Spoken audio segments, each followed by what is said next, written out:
Hello and welcome to Gardening at 58 North. Today I'm going to be doing some cuttings from some willow plants. I think what I will do eventually is to have some bonsai willow.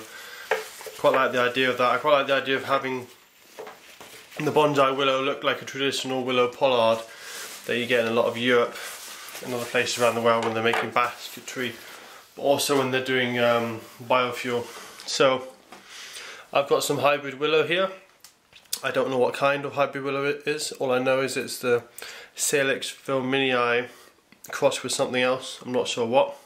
You can see it's kind of a green colour stem. It's not one of the yellow ones. Apart from that, I don't know a lot about it. So I'm basically going to start them off in water.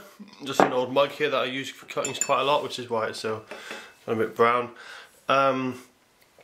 I want to see how short I can make the cuttings, because if I can make them really short and still grow, then I can make a really nice small bonsai, whereas if it's too long, it's not much point. I know these will take root fine. If you put them in the soil, put them in water, they'll take root really quickly. I also know bigger than this will be fine, but I want to see how small I can go. So I'll make various sizes. So this has already been cut to make it easier to see what the ends are. So the person who's given this to me has cut the bottoms slant and the tops are flat.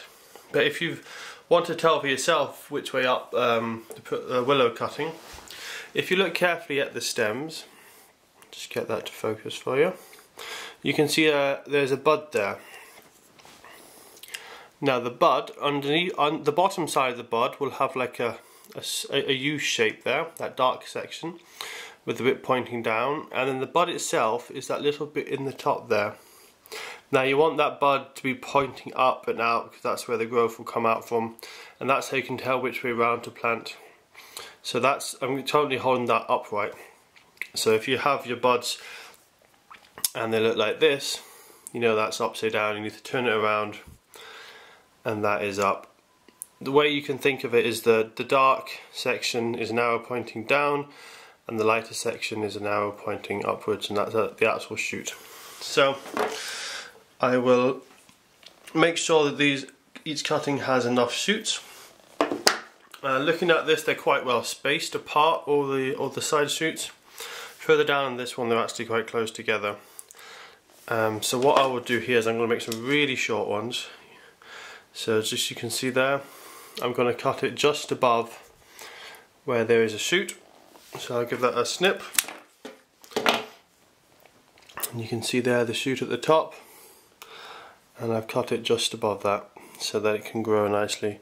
Now you will want very sharp secateurs for this. You can see the person who cut it previously has damaged it a bit, as the secateurs weren't the sharpest.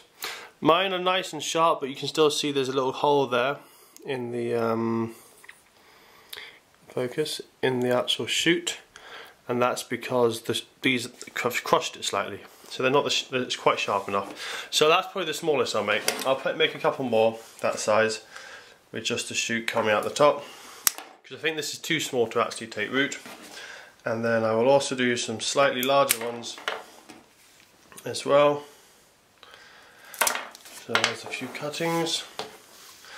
They're all quite small, and then I think with this one I'll just do 2, because that way at least I know it will grow well. And in fact, this one's got a big gap between this shoot here and the next one down, which I think is this one here.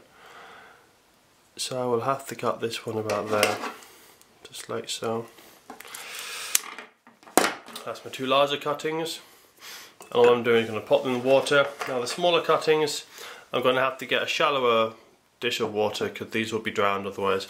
And what you want is to have a good, so this one's actually a bit tall for the size of the container, but this one's about right. You want to have at least half of it underwater, and as I said, you want to have the shoots, the little buds pointing upwards like that. Leave it in there somewhere fairly cool. You don't want it too warm. This is best done in winter when the plants are finished with their leaves. Later winter is best because the plants already had the cold period and it's ready to grow again in spring. I'm doing this at the beginning of January. It's been an exceptionally mild spring, so I'm not sure if this is going to work. I'm going to leave them here for a couple of weeks, maybe a month. If no growth starts happening, I'll then move it somewhere warmer. what often happens is if you have it nice and cool, it encourages the roots to grow, and then as it gets warmer later on in the year, then you'll get the leaves and the shoots growing.